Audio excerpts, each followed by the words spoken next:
ಜೈ ಶ್ರೀರಾಮ್. ನೀವು ನೋಡ್ತಾ ಇದ್ದೀರಾ ಟಿವಿ ವಿಕ್ರಮ. ನಾನು ಸೌಮ್ಯ ಸನಾತನಿ. ನಮ್ಮ ಟಿವಿ ವಿಕ್ರಮದ ಎಲ್ಲಾ ಕಾರ್ಯಕ್ರಮಗಳ ನೋಟಿಫಿಕೇಶನ್ ನಿಮಗೆ ಸಿಗ್ಬೇಕಂತ ಹೇಳಿದ್ರೆ ನಮ್ಮ ಟಿವಿ ವಿಕ್ರಮ ಚಾನಲ್ ಅನ್ನ ಸಬ್ಸ್ಕ್ರೈಬ್ ಮಾಡಿ, ಹಾಗೆ ಬೆಲ್ ಬಟನ್ ಕ್ಲಿಕ್ ಮಾಡೋದನ್ನ ಖಂಡಿತ ಮರಿಬೇಡಿ. ರಾಜಕೀಯ ಅಂದ್ಮೇಲೆ ವಾದ ಪ್ರತಿವಾದ ಚರ್ಚೆಗಳು ಇದೆಲ್ಲ ಕಾಮನ್.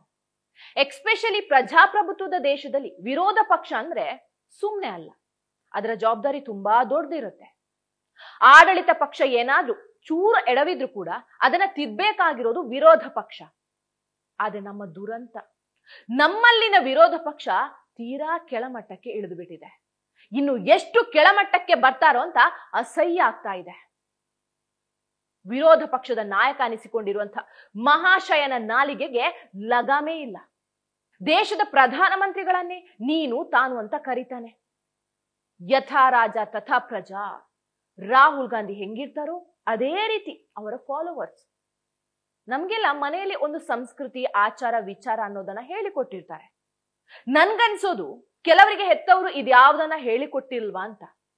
ಆ ಭಾಷಣಗಳನ್ನ ಕೇಳಿದ್ರೆ ಅಸಹ್ಯ ಅನ್ಸುತ್ತೆ. ಇವರು ಯಾವ ಲೆವೆಲ್ಗೆ ಇಳಿದಿದ್ದಾರೆ ನೋಡಿ.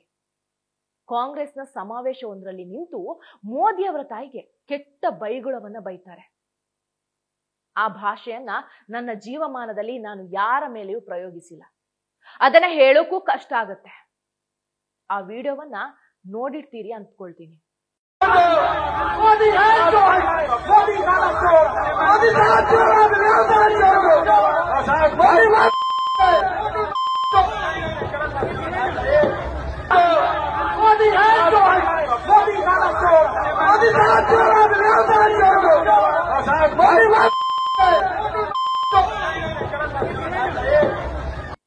ಒಬ್ಬ ಕಾಂಗ್ರೆಸ್ ಕಾರ್ಯಕರ್ತ ಈ ಮಾತು ಹೇಳ್ತಾ ಇದ್ದಾನೆ ಅಂದ್ರೆ ಅದಕ್ಕೆ ನೇರ ಕಾರಣ ರಾಹುಲ್ ಗಾಂಧಿಯೇ.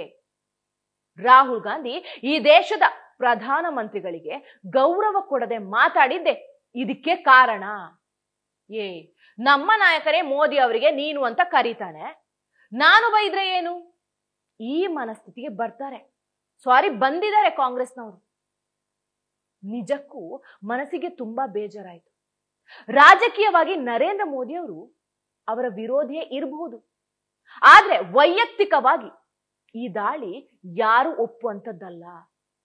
ಸೀರಿಯಸ್ಲಿ ಇಂಥ ಸಾತ್ವಿಕ ಪ್ರಧಾನಿಯನ್ನ ನೋಡಿದ್ರೆ ಅವರನ್ನ ಬೈಬೇಕು ಅನ್ಸುತ್ತಾ? ನೋಡಿದ್ರೆ ಕೈ ಎತ್ತಿ ಮುಗಿಬೇಕು ಅನ್ಸುತ್ತೆ. ಅದ್ರಲ್ಲೂ ಆ ತಾಯಿಗೆ ನಾವು ಕೈ ಮುಗಿದು ಕೃತಜ್ಞತೆ ಸಲ್ಲಿಸಬೇಕಾಗಿತ್ತು. ಆದ್ರೆ ಇವರು ಅವರ ಮೇಲೆಯೇ ಕೊಳಕು ಪದಗಳನ್ನ ಬಳಸ್ತಾರೆ. ಮೋದಿಯವರ ತಾಯಿಯ ಮೇಲೆ ಇಂಥ ಶಬ್ದ ಪ್ರಯೋಗವನ್ನ ಕೇಳಿದ ನಂತರ ಬಿಜೆಪಿ ನಾಯಕರು, ಬಿಹಾರದ ಬಿಜೆಪಿಗರ ರಕ್ತ ಕುದೀತಾ ಇದೆ. ಯಾರೇ ಆಗಿರ್ಲಿ, ಯಾವುದೇ ತಾಯಿ ಆಗಿರ್ಲಿ, ಯಾವುದೇ ಹೆಣ್ಣಾಗಿರ್ಲಿ, ಅವ್ರ ಮೇಲೆ ಇಂಥ ಭಾಷೆ ಪ್ರಯೋಗ ಬಳಸೋದು ನಮ್ಮ ಸಂಸ್ಕೃತಿ ಅಂತೂ ಖಂಡಿತ ಅಲ್ಲ. ಇನ್ನು ಇಟಲಿಯಲ್ಲೇನೋ ನಮ್ಗೆ ಗೊತ್ತಿಲ್ಲ. ರಾಹುಲ್ ಗಾಂಧಿ ಅವರು ಅದೇ ಸಂಸ್ಕೃತಿಯನ್ನ ಅವರ ಕಾರ್ಯಕರ್ತರಿಗೂ ಹೇಳಿಕೊಡ್ತಾ ಇದ್ದಾರ ಗೊತ್ತಿಲ್ಲ. ಈಗ ಬಿಹಾರ ಬಿಜೆಪಿ ಕಾರ್ಯಕರ್ತರು ಅಲ್ಲಿನ ಕಾಂಗ್ರೆಸ್ ಪಾರ್ಟಿ ಆಫೀಸಿನ ಬಳಿ ಮುತ್ತಿಗೆ ಹಾಕಿ ಘೋಷಣೆ ಕೂಗ್ತಾರೆ. ಹೊಡೆದಾಟ ಕೂಡ ಆಗಿದೆ, ಲಾಠಿ ಚಾರ್ಜ್ ಕೂಡ ನಡೆಯುತ್ತೆ. ಅದರ ಫೋಟೋ ವಿಡಿಯೋಗಳು ಸೋಷಿಯಲ್ ಮೀಡಿಯಾದಲ್ಲಿ ವೈರಲ್ ಆಗ್ತಾ ಇದೆ. ಇನ್ನೂ ಇದರ ಬಗ್ಗೆ ಮಹಾನುಭಾವ ಮಿಸ್ಟರ್ ರಾಹುಲ್ ಗಾಂಧಿ ಏನ್ ಹೇಳಿದ್ದಾರೆ ಅನ್ನೋದನ್ನ ಕೇಳಿದ್ರೆ ನಿಜಕ್ಕೂ ಶಾಕ್ ಆಗತ್ತೆ. ಅದರ ಬಗ್ಗೆಯೂ ಹೇಳ್ತೀನಿ. ಅದಕ್ಕೂ ಮೊದಲು ಈ ವಿಡಿಯೋವನ್ನ ನೋಡ್ಕೊಂಡು ಬನ್ನಿ.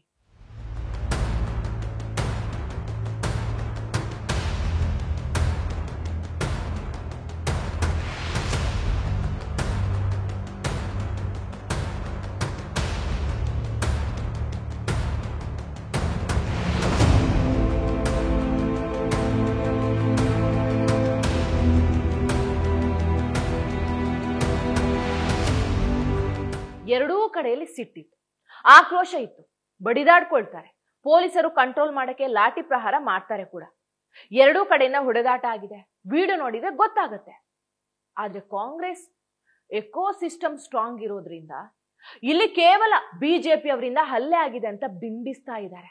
ಸಚಿನ್ ಪೈಲಟ್ ಅವರು ಹೇಳ್ತಾರೆ, ಮೋದಿ ಅವರನ್ನ ಬೈದವರನ್ನ ಅರೆಸ್ಟ್ ಮಾಡಿ ತನಿಖೆ ಮಾಡಿ ಅಂತ. ಇದೆಲ್ಲದಕ್ಕಿಂತ ವಿಚಿತ್ರ ಅನ್ಸಿದ್ದು ರಾಹುಲ್ ಗಾಂಧಿಯ ಟ್ವೀಟ್. ಆ ಟ್ವೀಟ್ ನೋಡಿ, ತಲೆಗೆ ಹುಳ ಬಿಟ್ಕೊಂಡು ಅರ್ಥ ಆಗದೆ ಒದ್ದಾಡ್ತಿದ್ದೀನಿ. ನೀವು ಒಂದ್ಸಲ ನೋಡಿ, ನಿಮ್ಗೇನಾದ್ರೂ ಅರ್ಥ ಆಗತ್ತಂತ ಹೇಳಿ. ಸುಳ್ಳು ಮತ್ತು ಹಿಂಸೆ ನಿಲ್ಲೋದಕ್ಕೆ ಸಾಧ್ಯವಿಲ್ಲ. ಎಷ್ಟು ಹೊಡಿತೀರೋ ಹೊಡೀರಿ, ನೀವು ಎಷ್ಟು ಹೊಡೆದ್ರೂ ಪರವಾಗಿಲ್ಲ, ನಾವು ಸತ್ಯ ಮತ್ತು ಸಂವಿಧಾನ ರಕ್ಷಿಸೋದನ್ನ ಮುಂದುವರಿಸ್ತೀವಿ ಅಂತ. ಕೊನೆಯಲ್ಲಿ ಒಂದು ಲೈನ್, ಸತ್ಯಮೇವ ಜಯತೆ ಅಂತ. ರಾಹುಲ್ ಗಾಂಧಿ ಅವರೇ, ಅಲ್ಲಾಗಿದ್ದು ಏನು? ನೀವು ಟ್ವೀಟ್ ಮಾಡಿದ್ದೇನು? ವೇದಿಕೆಯಲ್ಲಿ ನಿಂತು ನಿಮ್ಮವರು ಈ ದೇಶದ ಪ್ರಧಾನಮಂತ್ರಿಯ ತಾಯಿಗೆ ಕೆಟ್ಟ ಕೊಳಕ ಭಾಷೆಯಲ್ಲಿ ಬೈತಾ ಇದ್ರೆ ಅದು ಸಂವಿಧಾನದ ರಕ್ಷಣೆಯ? ಮೋದಿಜಿ ತಾಯಿಗೆ ಬೈದ್ರೆ ಸಂವಿಧಾನದ ರಕ್ಷಣೆಯ? ಹಾಗಾದ್ರೆ ಬಿಜೆಪಿಗರು ಕಾಂಗ್ರೆಸ್ ಕಾರ್ಯಕರ್ತರ ಮೇಲೆ ದಾಳಿ ಮಾಡಬಾರ್ದಿತ್ತು ಅಂತ ಹೇಳ್ತಾರೆ. ಹಾಗಾದ್ರೆ ಕಾಂಗ್ರೆಸ್ನವರು ಅಲ್ಲಿ ಬಗ್ಗಿ ನಿಂತಿದ್ರ ಹೊಡೆಯಷ್ಟು ಹೊಡೆಯಿರಿ ಅಂತ? ಅಹಿಂಸೆಯೇ ನಮ್ಮ ಧ್ಯೇಯ ವ್ಯಾಖ್ಯೆ ಅಂತೀರಾ?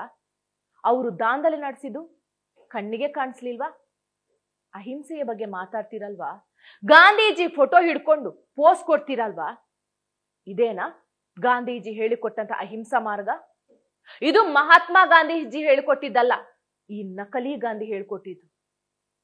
ಅಟ್ಲೀಸ್ಟ್ ಸಚಿನ್ ಪೈಲಟ್ ಹೇಳ್ದಂಗೆ ನಮ್ಮ ಕಾರ್ಯಕರ್ತ ತಪ್ಪಾಗಿ ಮಾತಾಡಿದ್ದಾರೆ, ಅವರಿಗೆ ನಾವು ಬುದ್ಧಿ ಹೇಳ್ತೀವಿ ಅಂತ ಒಂದು ಮಾತು ಹೇಳಿ ಆತನಿಗೆ ಬುದ್ಧಿ ಹೇಳಿದ್ರೆ ಮುಗ್ದು ಹೋಗ್ತಿತ್ತು.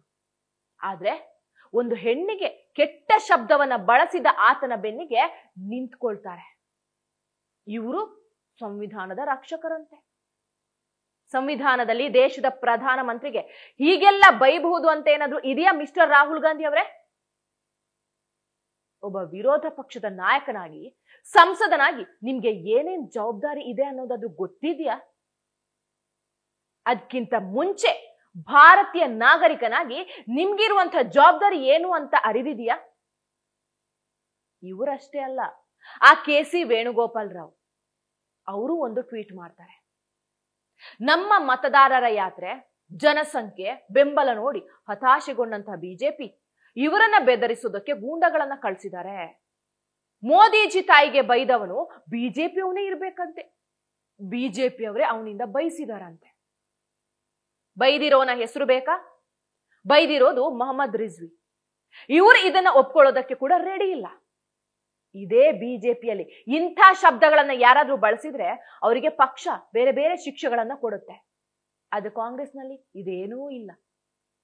ಇನ್ನೊಂದು ವಿಷಯ ಏನಂದ್ರೆ, ಬಿಜೆಪಿ ಕಾರ್ಯಕರ್ತರ ಪ್ರಕಾರ ಅವರು ಮೊದಲು ಪ್ರತಿಭಟನೆ ಮಾಡ್ತಾ ಇದ್ರಂತೆ, ಆದ್ರೆ ಅಷ್ಟರಲ್ಲಿ ಕಾಂಗ್ರೆಸ್ ಕಡೆಯಿಂದ ಕಲ್ಲು ತೂರಾಟ ಆಗಿದೆ. ಆಗ ಈ ಗಲಾಟೆ ಜೋರಾಗಿದೆಯಂತೆ. ಬಿಡಿ, ಇವರಿಗೆ ಕಲ್ಲು ಹೊಡೆಯೋದೇನು ಹೊಸ್ತಲ್ಲ ಬಿಡಿ, ಹುಟ್ಟು ಗುಣ ಸುಟ್ರೂ ಹೋಗೋದಿಲ್ಲ. ಟಿವಿ ವಿಕ್ರಮ, ದೇಶ ನಿಮ್ಮ ಕೈಯಲ್ಲಿ. ಈ ಕಾರ್ಯಕ್ರಮ ನಿಮಗೆ ಇಷ್ಟ ಆಗಿದ್ದಲ್ಲಿ ಲೈಕ್, ಶೇರ್ ಹಾಗೂ ಕಮೆಂಟ್ ಮಾಡಿ. ಟಿವಿ ವಿಕ್ರಮದ ಕಾರ್ಯಕ್ರಮಗಳನ್ನು ನಿರಂತರವಾಗಿ ವೀಕ್ಷಿಸಲು ಸಬ್ಸ್ಕ್ರೈಬ್ ಮಾಡಿ, ಬೆಲ್ ಐಕನ್ ಒತ್ತಿ.